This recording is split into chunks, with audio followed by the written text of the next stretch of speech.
tal? Muy buenas tardes con todos. Bienvenidos a 24 horas. El subsecretario de Acción Política entregó al fiscal general encargado la información de la carta de compromiso de Tomislav Topic respecto a la devolución del pago de sobornos de Odebrecht. ¿Qué tal, Liz? ¿Cómo estás? Muy buenas tardes. Muy bien, Gisela. ¿Qué tal, amigos? Buenas tardes y bienvenidos. La autoridad de la Fiscalía anunció que sobre él hay 2 indagaciones y solo este organismo es dueño de la acción penal y puede determinar su responsabilidad. María Gracia Acosta informa. El Gobierno Nacional, a través del subsecretario de Acción Política, entregó la información relacionada con el caso de Tomislav Topic y la carta de compromiso que este firmó para la devolución de $13,5 millones producto de la triangulación de Odebrecht a través de Glory International y la empresa Telconet a la Fiscalía General del Estado. Hemos entregado la carta de la UAFE que hace referencia a un proceso del año 2017 que establecía ya movimientos inusuales, operaciones inusuales que correspondía a la investigación de la trama Odebrecht que denunciamos. Nosotros garantizamos que el imperio de la ley sea la que hable en estos procesos y son los fiscales y los jueces los que tienen que establecer cómo, cuándo y dónde se paga. Quienes están siendo investigados es el señor tío del ex vicepresidente Jorge Glass y el mismo señor Jorge Glass. Enseguida reaccionó la fiscal general encargada, Ruth Palacios, quien aseguró que no tenían conocimiento de lo que se estaba haciendo con Tomislav Topic y dijo que ellos son los únicos dueños de la acción penal. A Fiscalía no se le ha dicho absolutamente nada, yo no he tenido contacto alguno con el señor Tomislav y solo con Fiscalía se puede acordar lo que dentro del proceso deba pasar. El hecho que el señor Topic haya ofrecido devolver $13,5 millones no implica que se le excluya de responsabilidad. Son 2 casos los que se llevan contra Topic. Uno por lavado de activos y el otro por peculado. Recalcó también la fiscal encargada en que tanto la Contraloría cuanto la UAFE deben trabajar mancomunadamente con esta institución. Vale la pena recordar también que la titular encargada de la Fiscalía General del Estado y la directora de la UAFE concursan ahora para fiscal general. Los negocios con el sector público en los últimos 10 años fueron los factores para el crecimiento de la empresa Telconet. Este negocio del zar de las telecomunicaciones, Tomislav Topic, ahora está entre las 100 mejores empresas del país y genera ventas por más de 150 millones al año. Joana Ramos informa. Pasó de una pequeña oficina en el norte de Guayaquil a convertirse en una de las empresas más importantes de todo el país. Hablamos de Telconet. Aunque tiene más de 20 años en el negocio de las telecomunicaciones, fue hace 10 años que los números empezaron a ser favorables para su accionista y dueño Tomislav Topic. Uno de los sectores en donde concretó su ahora emporio fue en el público a partir del 2009. De acuerdo con los registros públicos del CERCOP, la lista de contrataciones es larga e incluye alcaldías, ministerios, fuerzas armadas, hospitales, intendencias, universidades y demás entidades estatales. Esta notable expansión del negocio de telecomunicaciones en el sector estatal le permitió que en el ranking de las empresas de la Superintendencia de Compañías suba del puesto 101 en el 2012 al 44 2 años después. Actualmente la empresa se encuentra en el puesto 100 de las mejores empresas del país, con ventas superiores a los $154 millones en el año 2017. Topic, su hijo Jan y la empresa están siendo investigados por un posible delito de lavado de activos relacionado con el caso de corrupción de la empresa brasileña Odebrecht. El Consejo de Participación Ciudadana discute en interno la situación del Contralor General del Estado. Analistas consultados y un asambleísta creen que Pablo Celi, como subrogante, debería permanecer en el cargo hasta el 2022.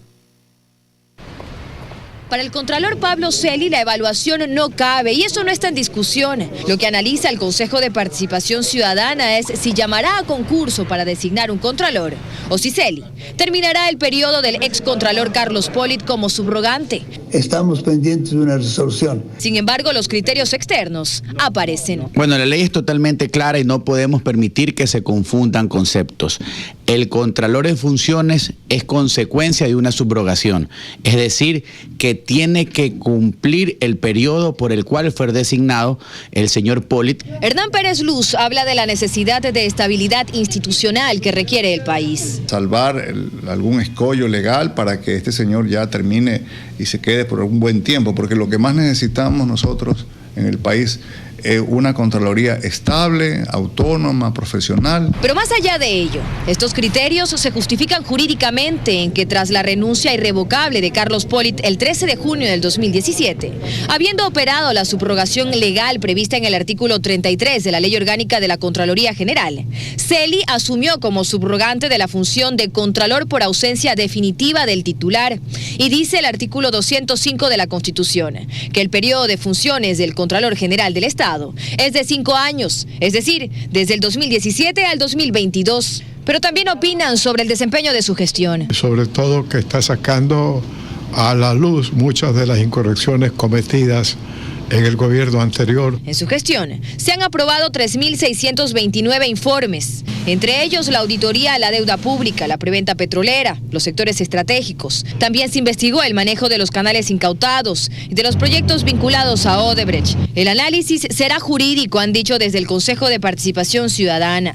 Este martes o miércoles se conocerá si se convoca a concurso para elegir a nuevo Contralor o si Celi termina su periodo. Dayana Monroy, 24 horas. La comunicación sigue siendo un servicio público según las reformas a la Ley de Comunicación que aprobó la Asamblea Nacional. El tema fue abordado por los miembros de la Comisión Legislativa y no saben qué pasó con ese artículo. Andrea Samaniego informa. Las reformas a la Ley de Comunicación no toparon el artículo 5 que establece que los medios de comunicación prestan un servicio público de comunicación masiva. Esto no se cambió, según el presidente de la Comisión de Derechos Colectivos, Jorge Corozo, porque nadie propuso reformarlo.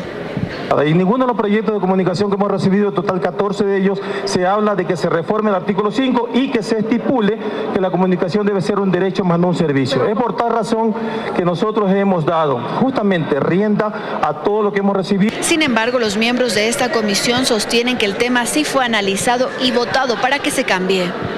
Nosotros lo modificamos, porque la comunicación es sentida y respetada como un derecho, no como un servicio público. Fue claro el tema. Al interior de la comisión, en realidad hubo una gran mayoría en que se debe cambiar el tema del derecho humano, el servicio público por un derecho humano. Y en eso se acordó y coincidimos igual en el Pleno. Y es que incluso en el proyecto que presentó el Ejecutivo, en el artículo 5 no se consideró la comunicación como un servicio público, pues hay un dictamen de la Corte Constitucional donde declara la inconstitucionalidad a la enmienda 14 que aprobó la Asamblea sobre la comunicación. Este cuestionamiento se da a pocos días de que se cumple el plazo para que el Ejecutivo envíe el veto parcial a estas reformas. El sector panificador anuncia un posible incremento del valor del pan popular en al menos 5 centavos. Esperan que el gobierno les permita alzar estos valores, pues no se ha incrementado desde el 2011. Daniela Valencia informa.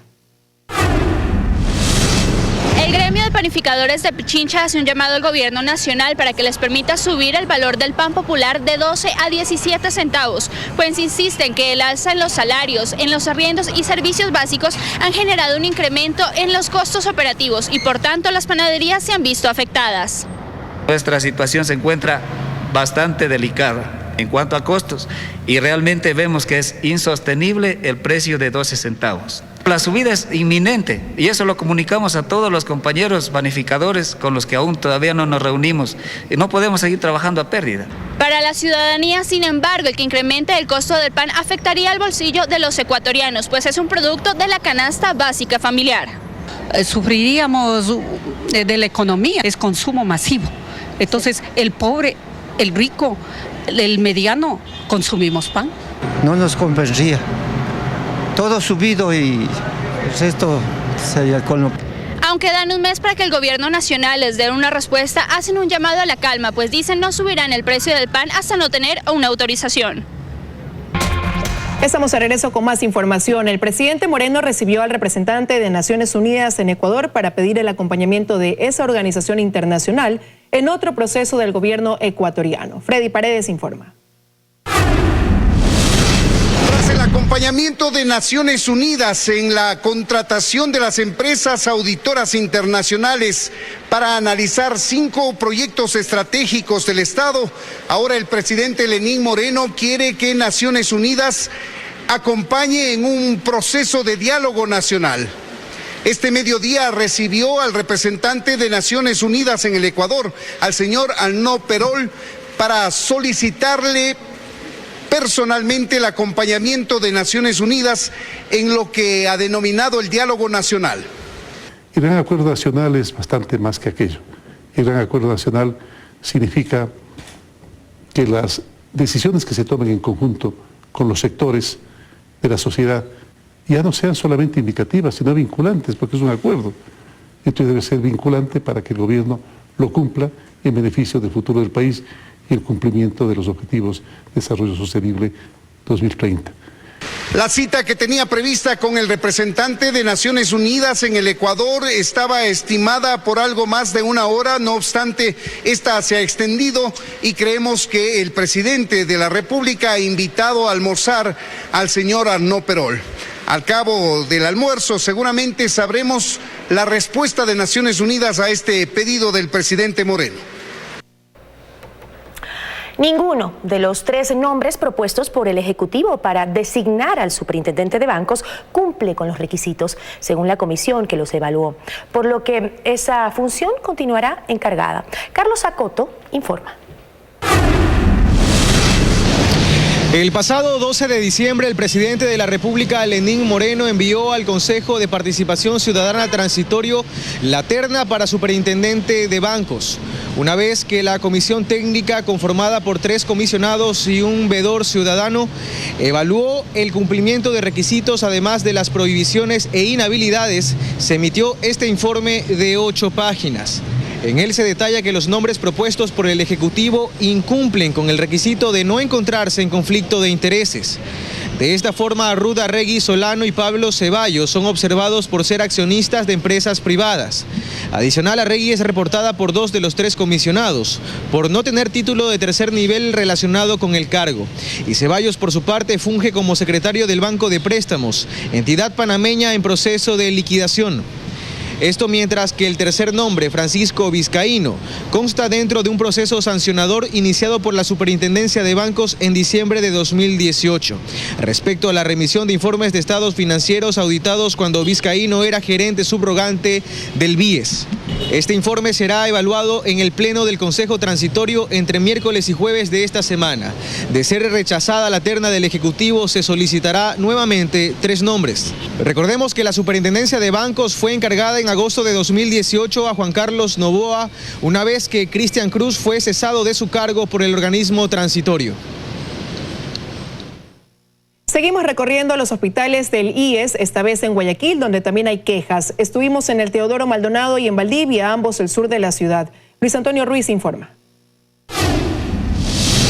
En el Hospital Teodoro Maldonado Carbo de especialidades del IES, los usuarios de cáncer se quejan de que vienen a las citas programadas con varios meses de antelación y resulta que el especialista ya no está. Ya no trabaja el doctor, dicen, así que tengo que venir acá. Y le mandan a sacar cita.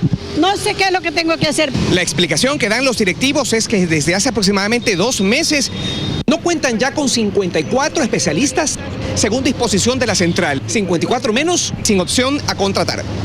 No es responsabilidad del Hospital Teodoro Maldonado que se hayan ido 54 becarios del hospital. Y el Teodoro Maldonado, sin haber contratado a nadie, hemos cuadruplicado esfuerzos. Recorrimos también el Hospital Valdivia, que se encuentra, al igual que el Teodoro Maldonado, en el sur. Aquí la principal queja es de que se separan las citas hasta que se cumple un cupo. De ahí ya no tienen. En la mañana ya prácticamente los cupos estaban llenos. Cuando llegó mi hora de atenderme, no me atendieron. Y un caso adicional que puede resultar irrelevante, pero que traduce en mala atención. La mamá de este joven, una señora de la tercera edad, ha venido a atenderse con una cita programada y encuentra unos cartones en la entrada. Resbala la señora. Dice por, entre comillas, por la lluvia. Sin embargo, yo he visto otras instituciones públicas y médicas que tienen alfombras especiales para eso. Hay cartones. ¿Ya la están atendiendo? La están atendiendo, la están valorando. Y es cuando sirve para el análisis de los usuarios. Hay menos presupuesto, pero parece que con el presupuesto disminuido, también ha disminuido el sentido común.